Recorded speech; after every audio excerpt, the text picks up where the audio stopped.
أعوذ بالله من الشيطان الرجيم. بسم الله الرحمن الرحيم.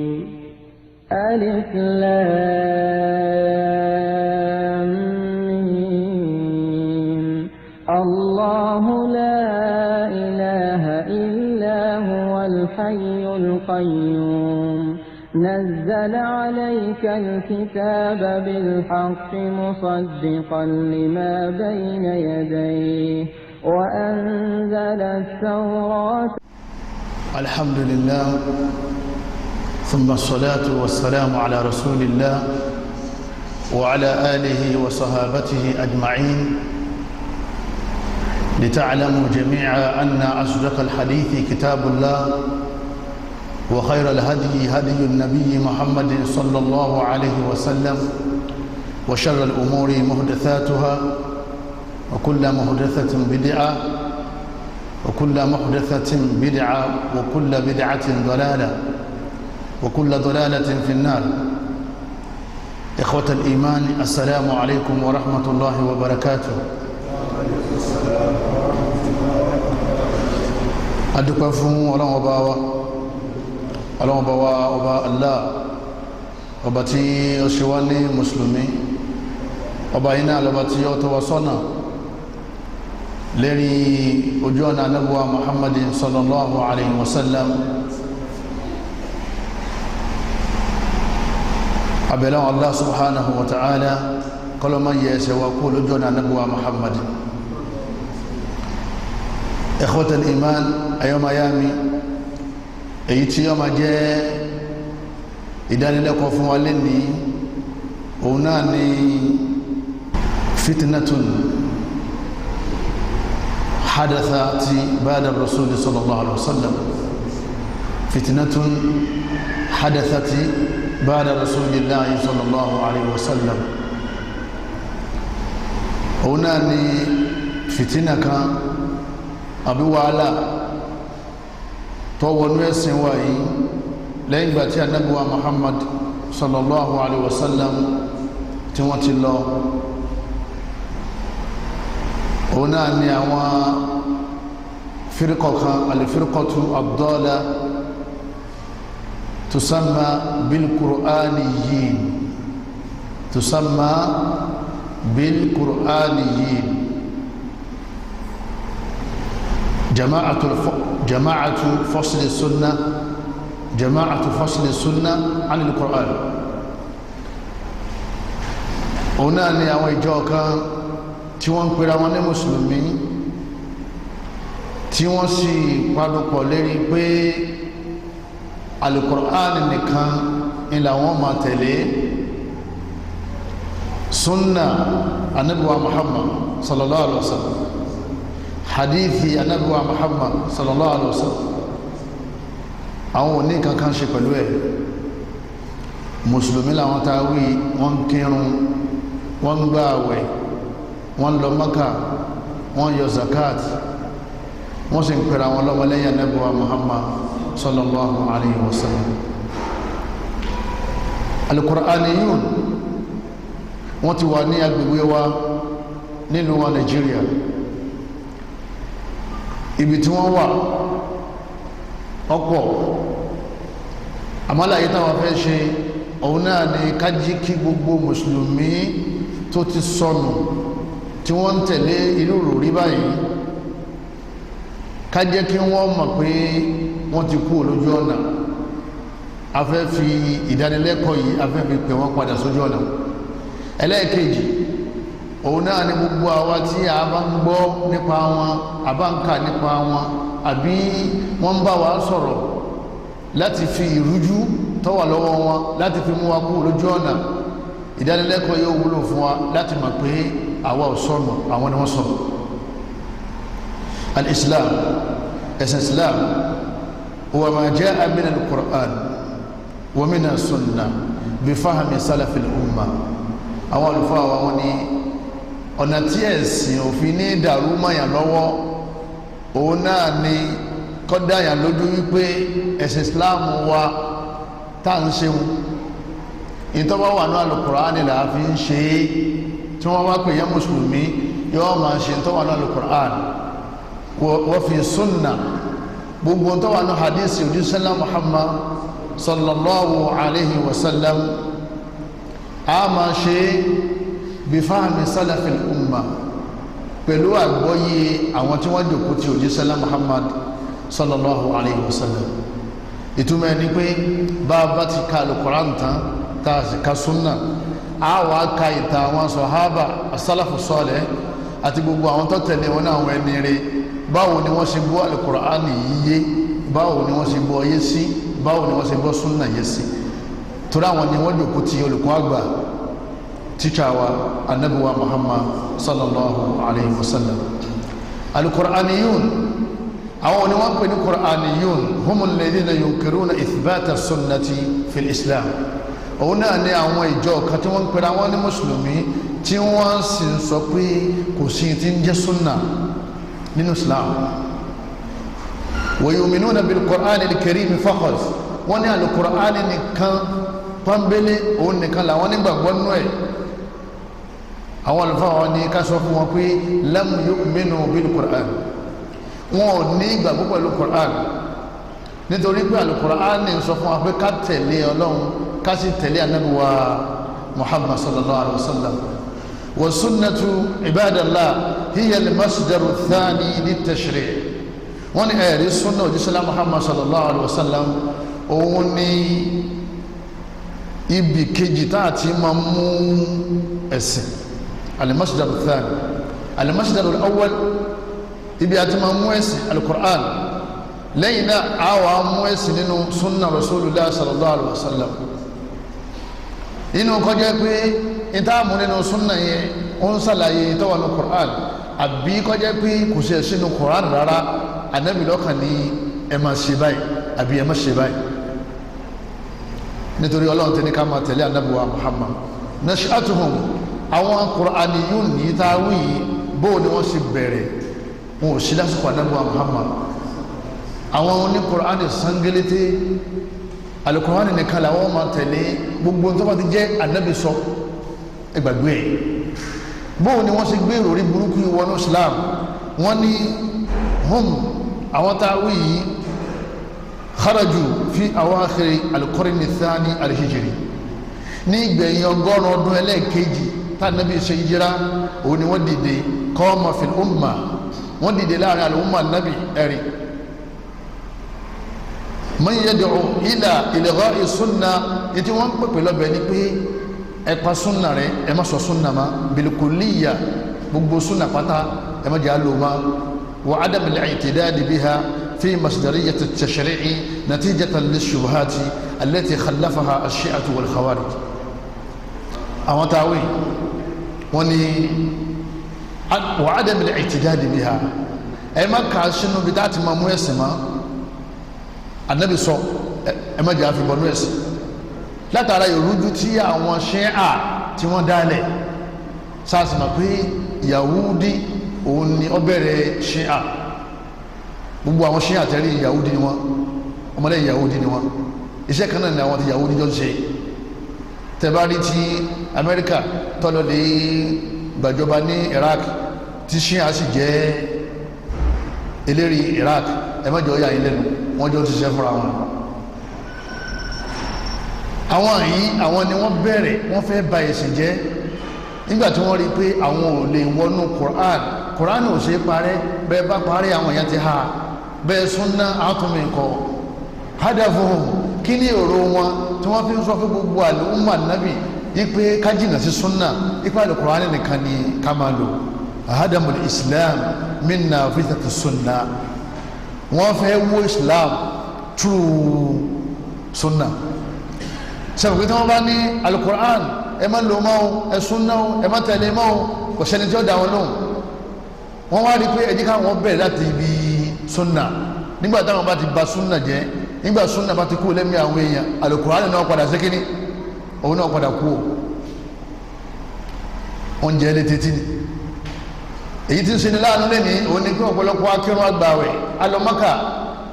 ọ̀pọ̀lọpọ̀ tí ń ṣe ní láàánú lẹ́ni ni pé ọ̀pọ̀lọpọ̀ àwọn èèyàn wá ń bẹ nínú àìmọ̀kan yìí tí wọ́n mọ̀ pé àwọn tó dálẹ̀ gan àwọn Júù ni, àwọn tó dálẹ̀ gan àwọn tí ń ṣe mùsùlùmí ni Ṣíà ni. ọ̀pọ̀lọpọ̀ mùsùlùmí lẹ́ni tí wọ́n há sáwọn tá a wí lọ́wọ́ ló jẹ́ àtètè máa pariwo kọ́lọ́mọdé asọ̀nù tọmọtọmọ o. min abrasi du'atihim al-mu'asirin, wọ́n lásìkò tí wọ́n bẹ̀rẹ̀ lásán yẹn nígbẹ̀yìn ọgọ́rùn ọdún ẹlẹ́ẹ̀kejì tá ànábì ti lọ àbí tí ànábì ṣe ìjírá sallallahu alayhi wa sallam. nínú àwọn tí wọ́n wá jẹ́ àwọn tí wọ́n ń bẹ lásìkò tí à ń lò lọ́wọ́ yìí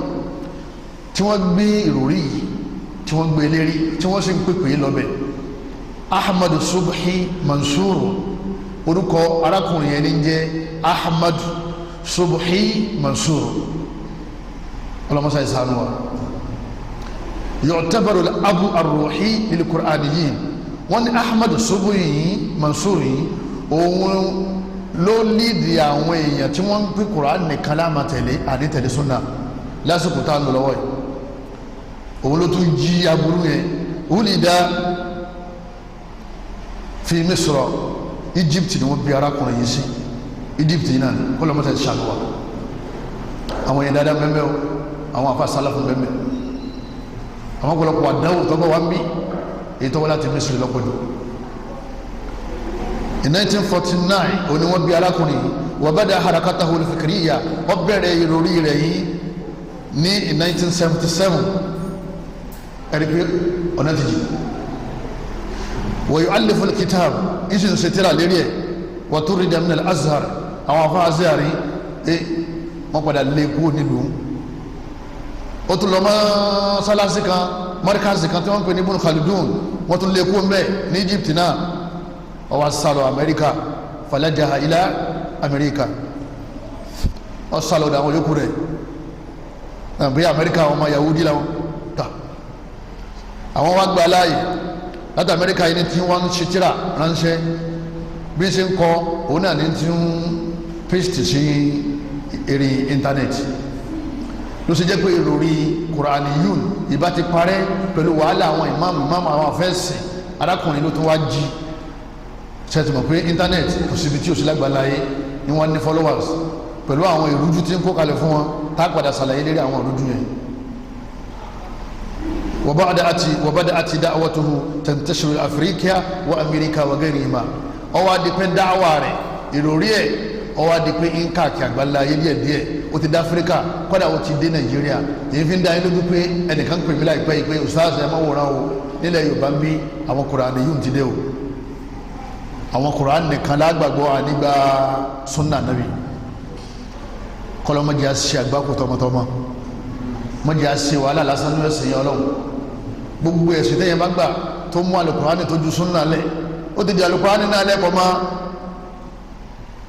al-Islam huwa sunna li ta'lamu ikhwata al-iman. ẹjẹ́ ọ̀dà wa lójú pé ìta ń pè ní Islam òun náà ní sunna, ìta ń pè ní sunna òun náà là ń pè ní Islam, ìta ń pè ní Al-Qur'an òun náà ní sunna, ìta ń pè ní sunna òun náà ní Al-Qur'an. li'annahuma masdarani lit-tashri'i. tábà mú bá ṣe kírun bá ṣe gbààwẹ̀ àti gbogbo tẹ̀sán ni a ṣe ayédàkárí nínú Al-Qur'an àbí kárí nínú sunna nabi. tí wọ́n bá ti ba sunna jẹ́ máa wá lọ́wọ́, tí wọ́n sọ fún wa pé kò sí ti ń jẹ́ bẹ́ẹ̀, ẹ̀sìn wa ti wó. bi ittifaqil ulama, tí gbogbo àwọn àlùfáà àtàwọn sàhábà wọ́n panu pọ̀ lérí pé al-kitabu wa sunna. ọ̀kan nínú àwọn sálàfù wọ́n pè ní al-Sheikh al-Barbahari, nínú àwọn afá sálàfù, nínú àwọn afẹ́ ẹ̀nìyẹrẹ ni. ó ní ìlàmù, ó ní gbogbo ẹ̀yẹ ìyẹn lè máa o anna al-islam huwa sunna, ìpèsè ẹ̀rí islam wà yìí sunna gangan ni wọ́n ń pè bẹ́ẹ̀. wa sunnata hiya al-islam, sunna gangan ni wọ́n ń pè ní islam. wala yaqumu ahaduhuma illa bil-akhar, ọ̀kan ò lè dádúró àfi kíkejì ó wà ní ẹgbẹ́ rẹ̀. sharhu sunna lórúkọ tíra wọn, ìdí alákọ̀ọ́kọ́ page 21. ẹ̀yọ́ màá yá mi nínú ẹ̀sìn wa. alaqatu sunnati bil-Qur'an, sunna yìí kí ni relationship tí ń bẹ láàrin wọn àti Qur'an, kí ni àṣepọ̀ tí ń bẹ láàrin wọn àti Qur'an.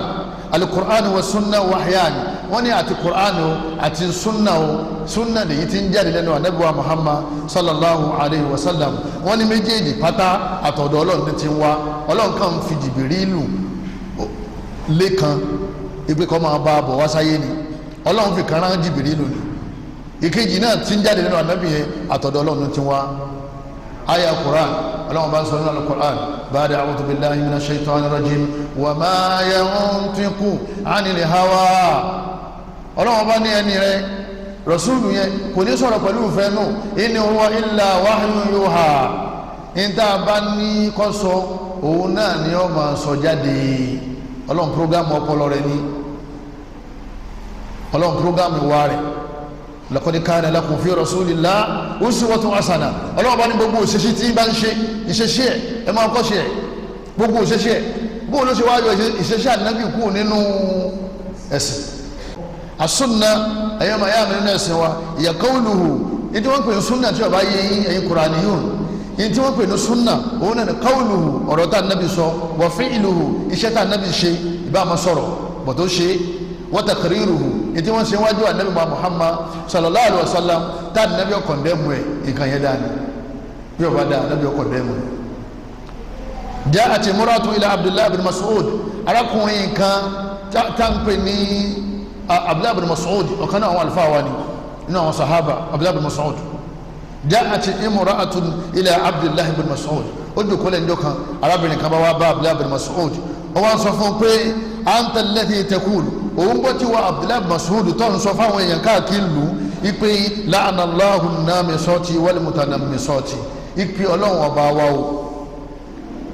ó ń bínú sí gbogbo èyíkéyìí obìnrin tí bá ń farun ojú tẹ̀wọ̀n pé àdánwò yẹn ti dé lẹ́sìn wọ́n fa ìtọ́lọ́ndá wọ́n wá fi tiwọn sí wọ́n wá dàbí wèrè àtàlìjọ́nú èèwọ̀ ni o arábìnrin yẹn ní ìwà Abdullah Mas'ud òun gbọ́dọ̀ ń sọ̀rọ̀ yìí pé ọlọ́run ṣẹ́bilé àwọn tí wọ́n ń ṣe bẹ́ẹ̀ tí wọ́n ń yí ntọ́lọ́ndá padà qala na'am Abdullah Mas'ud níbẹ̀ ni mo sọ bẹ́ẹ̀ qalati qara'tu kitaballahi min awwalihi ila akhirihi èmi arábìnrin yìí mo mọ Al-Qur'an ká mo sì gbọ́ tó mẹ́ yìí mo wọ Al-Qur'an láti suratul nas dé suratul fatiha láti fatiha dé suratul nas èyí rí ntọ́ sọ yìí mẹ́ falam ajid fihi ma taqul ntọ́ sọ yìí èmi ò rí mbẹ́ qala laha Abdullah bin Mas'ud wá sọ fún arábìnrin yìí ó ní in kunti qara'tihi faqad wajadtihi tọ́wádé pé ọba ka Qur'an lóòótọ́ ìtí mo ń sọ yẹn tó ní ń sọ yẹn ọ wà ń bẹ̀ ama qara'ti sígbà tó ń kalẹ̀ Qur'an lọ ó débi àyà wa ma atakumur rasulu fakhudhuhu gbogbo ń tàn débi bá ní kẹ́ ẹ ṣe ẹ má ṣe kí ni ẹ má ṣe wa ma nahakum ntọ́ba ti ní ẹ má débẹ̀ nù ẹ má ṣe fantahu ẹkú mẹ́wò ànábì ni ẹ má farun ojú Allahu akbar àwọn afáwọn Abdullah bin Mas'ud mo sì gbà fún Al-Qur'an ni wọ́n gbà fún sunna kẹ́nìkan wá dé sí Ahmadu Subuyi Mansur kọ́ wá dé kọ́ ma wá sọ pé Qur'an nìkan làwọn gbàgbọ́ kọ́ ma rí èèyàn tẹ̀lé sẹ́ẹ̀rì pé èṣù ni qalat bala arábìnrin yẹn níbẹ̀ ni mo kà á yà yẹn lóòótọ́ Abdullah bin Mas'ud faqad sami'tu Rasulullah sallallahu alaihi wasallam mo gbọ́ lọ́dọ̀ anabi tá anabi ní la'ana Allahu namisati wal mutanammisati gbogbo obìnrin tí máa ń farun ojú Ọlọ́run bá ń bínú sí a jẹ́ pé gbogbo tá anabi bá ti ní ká ṣe àáyà yìí ló ní ká máa ṣe kíní ló ní ká máa ṣe ayọ́mọ̀ ayá mi nínú ẹ̀sìn wa bidun ittiba'i sunna la iman tẹ́nìkan máa ń bẹ̀rẹ̀ nílé ayé tí ń pèrè mùsùlùmí tó lóun ò ní tẹ̀lé sunna tó ní sunna sínú tó wọ́n máa ṣe tí sì ń pèrè ní mùsùlùmí wọ́n ní ká sọ fún un pé kò ní iman kìí ṣe mùsùlùmí torí Ọlọ́run ti sọ ní Kùránì pé fala wa rabbika èmi Ọlọ́run bá ti ń sọ̀rọ̀ mo fi ara mi búra la yu'minun kò nígbàgbọ́ hatta yuhakkimuka gbogbo àwọn tí wọ́n bá ń pè àwọn mùsùlùmí wọn ò nígbàgbọ́ hatta yuhakkimuka títí tí wọ́n fi máa gbé ọ̀rọ̀ wá sọ́dọ̀ rẹ̀ yìí tó bá wá sọ òun náà ni wọ́n ń tẹ̀lé fima shajara baynahum gbogbo tó bá jẹ́ ìyẹn láàrin wọn ìwọ lọ́wọ́ máa yanjú ẹ̀ fún wọn wọn ò lè nígbàgbọ́ ó dìgbà tí wọ́n bá ń gbé ọ̀rọ̀ wọn wá sọ́dọ̀ wa nabi Muhammad sallallahu alayhi wa sallam thumma la yajiduna fi anfusihim haraja mimma qadayt tọ́ba ti dájọ́ fún wọn pé báyìí ni ẹ ṣe wọn ò gbọ́dọ̀ tún rí inú ẹ̀mí wọn wípé àwọn ò ṣe bẹ́ẹ̀ wa yusallimu taslima wọn ò sì gbọ́dọ̀ má gbà fún ọ pátápátá lérí tó bá sọ ọlọ́run darí wa sọ́dọ̀ tani anabi wa Muhammad sallallahu alaihi wasallam ọlọ́run wọn lóye wa ń bí pé béèyàn ọba ti fi tà anabi ṣe kò ní imán kò ní gbàgbọ́ Suratul Nisa Quran 4 verse 65 as-sahabatu kulluhum àwọn àlùfáà wọn ní gbogbo àwọn sàhábà pátápátá yata'abbaduna bi qala Allah wa qala rasulillah wa qala rasulullah gbogbo ìjọsìn wọn Abubakar Umar Uthman Ali Abraham Aw Sa'ad Sa'id gbogbo àwọn sàhábà wọn ní gbogbo ìjọsìn wọn máa lè rí Ọlọ́run sọ Ànábì ṣe kíni Ànábì sọ as-sunnatu hiya al-hujjatu ath-thaniya gbogbo ìjọsìn tẹ́yìn ọba ṣe wọ́n ní súnà lọ́ọ̀mà fíìsì kejì Quran tó fi lè fọkànbalẹ̀ pé òun sinọ́ lóòótọ́ táwa ní òfin gbàgbọ́ òun sinọ́ bọ́ bá ti yọ Quran nàmí tó bá ti yọ súnà kúrò nínú ìjọsìn rẹ wọ́n ní ọ̀lẹ́sìn mọ́ àdéhọ́kàn wa àìmọye àdéhọ́kàn tó jẹ́ pé kò sínú Quran ó sì wà ní hadith àìmọye irun ìbáàdà tó ń ṣe gbogbo ẹni tó ní Quran nìkan ló ń gbàgbọ́ ẹni kọ́ sọ fún wa níbi tí raka méjì wà fún àṣùbà nínú Al-Quran raka mẹ́ta fún Maghrib ẹni kó mu wá nínú Al-Quran ṣé ń kírun sá wọ́n ní ń kírun ń kí zura asr ẹni kó mu raka mẹ́rin wá nínú Al-Quran ẹ kírun lọ́wọ́ bá sọ Ànábì lọ́wọ́ sàlàyé pé báàsì ṣe kíni báàsì kíni ló fi ní sallu kama ra'aytumuni usalli bẹ́ẹ̀ bá ṣe ní mi tí ń kírun gẹ́lẹ́gẹ́lẹ́ bẹ́ẹ̀ náà ní kẹ́ kírun ti yín ẹni tí ò wá rí bá ṣe kírun nínú Al-Qur'an níbo ló ti fẹ́ rí nígbà tó lóun ọgbà súnà gbọ́ a jẹ́ pé ẹni Qur'an yìí nù ní jẹ́ ẹlẹ́sìn ìrun asr rákà mélòó ní jama rákà mẹ́rin súra olówà níbo láti rí rákà mẹ́rin yẹn nínú súnà nínú hadith wọ́n lọ sọ́gbà ní sí bọ́yì adékòtò yẹn bá ti jẹ́ yìí Qur'aniyun adékòtò òun ìtọ́ ń sọ ní pé òun ṣe mùsùlùmí mọ́ o nítorí o lè kírun bó ṣe wọ́ àfikún tẹ̀lé súnà tí sáà Muhammad sallam Ànábì ní khuzu anni manasikakum hajj tí mo ṣe yìí ẹ wò mí gbogbo tí mo ṣe ń bẹ̀ pátá òun náà ní ká fi sí hajj yìí rákà méjì lẹ́yìn maqam Ibrahim wattakhidhu min maqam Ibrahim musalla àwọn tá a lọ hajj tá a bá ṣe tawafu tán a ṣe rákà méjì lẹ́yìn maqam Ibrahim àbí rákà méjì yẹn ò sínú Quran nínú súnà lọ́wọ́ ẹ kírun lọ́wọ́ nínú Quran gbogbo ntá nẹ́bí bá ń sọ fún wa ń jẹ́ àlàyé fún al-Qur'an al-Karim ẹni bá lóun ọgbà pé súnà wà òun ò nígbàgbọ́ mbẹ Qur'an níyù lòun al-Qur'an sanpele ni kò ní lọ yídì nítorí pé kò sí al-Qur'an rákàtà ń kí yídì àtàsùkò tá ń lọ yídì ṣẹ́ni pé nǹkan ti bàjẹ́ onítọ̀hún ní kíláka méjì jimá bó bá wá jimá á lè padà wípé Kùránì ìwọ́tọ̀ gbàlẹ̀ Kùránì nìkan gbọ́ ìdáná ó ní yàní salati min yawmi jumu'a fas'au ila dhikrillahi wa dharul bay' ẹ lè kírun jimá lọ́wọ́ bá sọ súnà ló dé oyé wa kíláka méjì là ń kí jimá nígbà tó ti wá nígbà pé pẹ̀lú súnà definitely ọ̀gbọ̀n wá jimá Kùránì yìí ń sọnù gan wọ́n wà lẹ́kọ̀ọ́ wọ́n ti wà ń Ṣakí wọ́n ti wà lọ́yọ̀ọ́ kọlọmọdé ní kọkàn wọn sì rìn wẹbsáìtì tá a lọ tá a lè délé ní búmbẹ kọlọmọdé àsì tó náà bá ń sọ tiẹ̀ tí ń parọ́ rẹ̀ tí ń kó àwọn ìrújú wá bẹ́ẹ̀ ọba ní àjẹsára ìmọ̀ ẹ̀sìn lọ́dọ̀ àwọn ọba súnà bá àjẹsára yẹ yìí yóò ro nǹkan mi o àmọ́ irọ́ náà gbogbo ẹ̀ ìkó wọn wọ́n wà ní Koran ẹran súnà ìwà kó ànà ìmọ̀ olódì yẹ́ ọmọ sàbí ẹ̀yìn kò ní kó mọ́nu Kùránì ò ráyé gbé o Kùránì kò rí ayé gbé wàlímà ìyàwó nìká ẹfẹ́ ìyàwó lọ́lọ́run wí bá a ṣe ṣe àwọn onígun nìká níbo ló wà àwọn tó bànú jẹ́ àwọn àlọ́ Kùránì iṣó àdìgbẹ́ wọ́n dákò oorun síbẹ̀ oorun àsùnwọ́ra ẹ̀rọ nàkúnmí wọn mẹ́ àníbi ní sàlàyé gbogbo ẹ̀ Allahu akbar tá a máa ń ṣe sáwọn òkú la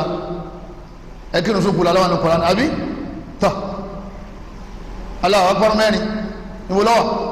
tí Kùránì bá ń kírun sókù láàrín ní padà a ní ìwọ tó nígbàgbọ́ ní súnà kí lọ́wọ́ mi a jẹ́ pé èèyàn ò lè jọyìn àwọn ìjọ ta wí àfi kókó ní Islam. al-adillatu ala hujiyyati sunnati min al-Qur'an ẹ̀yọ́ máa yá mi nínú ẹ̀sìn wa ṣe wá rí àwọn ẹ̀rí tó wà ní Qur'an tó pọ̀ rẹpẹtẹ lérí ká máa tẹ̀lé súnà nábì kò níye èyí mú mẹ́wàá péré tí ma ní péré ìtumọ̀ ẹni pé ọ̀pọ̀ jù bẹ́ẹ̀ lọ. ayé alákọ̀ọ́kọ́ ká máa kọ́ kalẹ̀ ọlọ́run bá ní wadhkuru ni'matallahi alaykum ẹ máa dúpẹ́ ìdẹ̀ra tẹ́mi ọlọ́run ṣe fún yín ẹ máa rántí kẹ́ ẹ máa dúpẹ́ wa ma unzila alaykum minal kitabi ẹ máa dúpẹ́ ìdẹ̀ra tí mo sọ̀kalẹ̀ fún yín kí wọ́n sọ̀kalẹ̀ al-Qur'an wal hikma àti ọgbọ́n Qur'ani ọ̀tọ̀ àbí hikma kí ni hikma ya'idukum bihi méjèèjì lànà bí ó fi máa bá yín sọ̀rọ̀ ló fi máa ṣe wáàsí fún yín al-Qur'an wọ́n sọ̀kalẹ̀ hikma nǹkan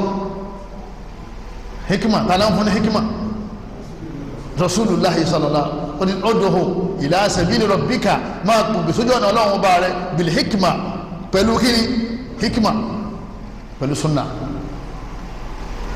ayẹlẹ kejì ọlọ́ni laqad kana lakum fi rasulillahi uswatun hasana suratul ahzab Quran 33 verse 21 ọlọ́wọ́n bá ní èrè òjísẹ́lá Muhammad sallam ẹ̀yin dẹ́jà lè umma mo gbé ànábì kalẹ̀ fún yín ní àpèjúwe fún gbogbo ìwà àti gbogbo ẹ̀sìn àti gbogbo ìṣe ìtí ẹ bá ti fẹ́ ṣe ẹ máa wà ànábì bó ló ti ṣe kíní bó ló ṣe ṣe ẹni wá lóhùn ọgbà súnà gbọ́ tani ọmọ wò sọ̀rọ̀ lọ́hùn kọ̀rọ̀ lọ́hùn èṣù lókùn tí ọmọ ṣe kíní jẹ́ ọmọ wò àlìjánu. Suratul Ahzab ẹ̀rí ẹlẹ́kẹta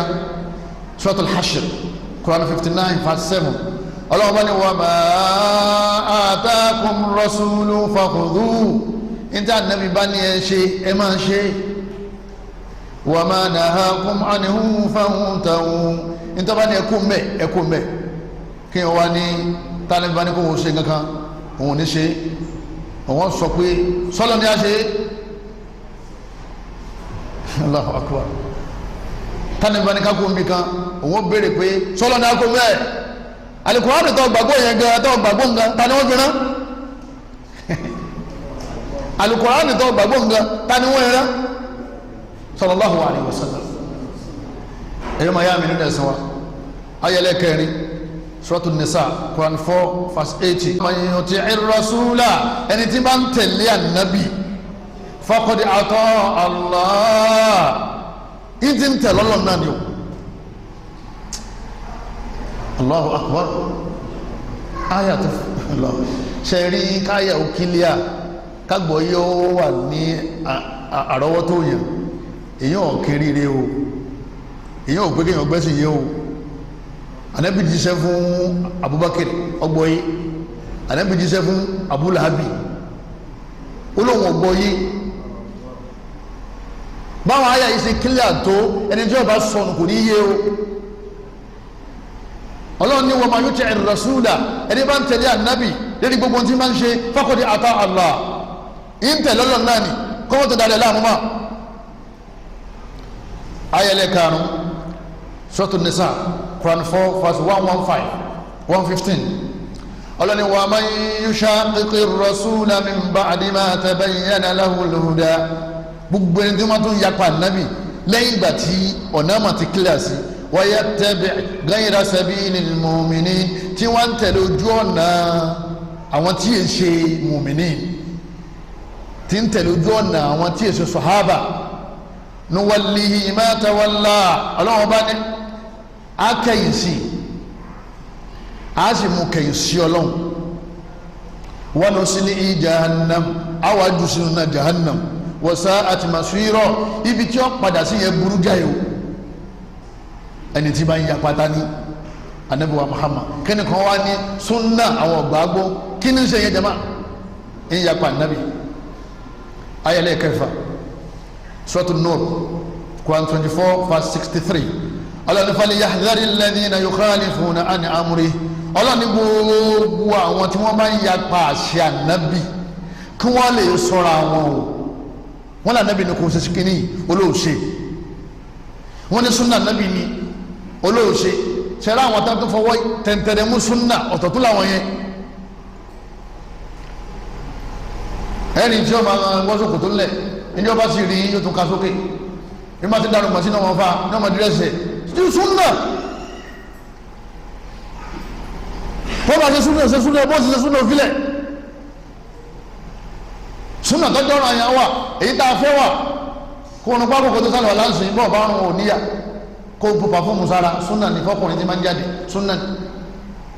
ẹsẹ̀ ọ̀tún ọwọ́ mi wọlé mọ́sálásí kó o gbé wọbẹ̀ súnà ní òun níyà lérí ẹ̀ ládàá lọ nígbà súnà kan bẹ tọ́jú mọ́ akádà akànpá kápẹ́rẹ́léyà wítìrí lákàyọ̀ ọ̀kan yẹn akànpá ládàá ẹ̀pọ̀ àmọ́tọ́ ọba ṣe òun níyà súnà wájibà mọ́tòsó kòtò rẹ̀ kọjá kókó ẹsẹ̀ súnà ọ̀ràn yẹn ni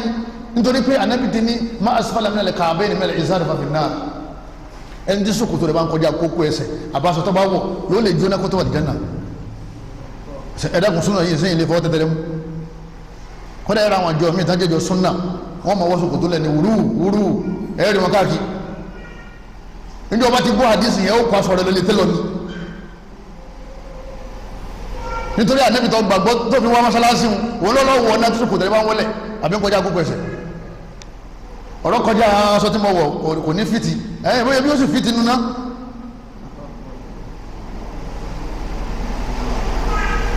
ó rí Dr. Mike abigọ́nà kórúkọ wà báyìí afọ́tọ́ wà ní India Zakir Naik yóò wọ ṣúùtù rẹ̀ pẹ̀lú ṣòkòtò rẹ̀ bí ó ṣe dúró mi tẹ́yẹ kó dúró sí mission America àti London medical doctor ni ọkàwé ga kọ́dà ọkàwé jù ọ lọ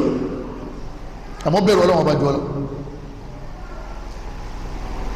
sunna rasulullah sallallahu alaihi wasallam ọlọ́wọ́n bá ní falyahdhari alladhina yukhalifuna an amrihi gbogbo àwọn tí wọ́n ń ya pa àṣẹ tá nàbí pa kán lè sọ́ra wọn o an tusibahum fitna kí fìtínà máa wọlé wa láwọn aw yusibahum adhabun alim kí wọ́n sọ́ra wọn o kí yá ọ̀run tó lè ọmọ jẹ wọn Quran 24 verse 63 ṣẹ́ni pé ẹ̀yìn gbọ́dọ̀ ya pa anabi sallallahu alaihi wasallam àwọn Qur'aniyun tani wọ́n ya pa jama wọ́n ya pa anabi ni ọdún mẹ́fà bí ẹlẹ́ẹ̀keje Quran 3 Ali Imran aya 31 ọlọ́run bá ní kul in kuntum tuhibbuna Allaha tẹ́bá mọ̀ pé nífẹ̀ẹ́ ọlọ́run ọgbọ́dọ̀ mọ́ nífẹ̀ẹ́ ọlọ́run torí bùkátà ayé rẹ ọwọ́ ẹ̀ lọ́wọ́ ayé rẹ yìí tó ń gbé protection risk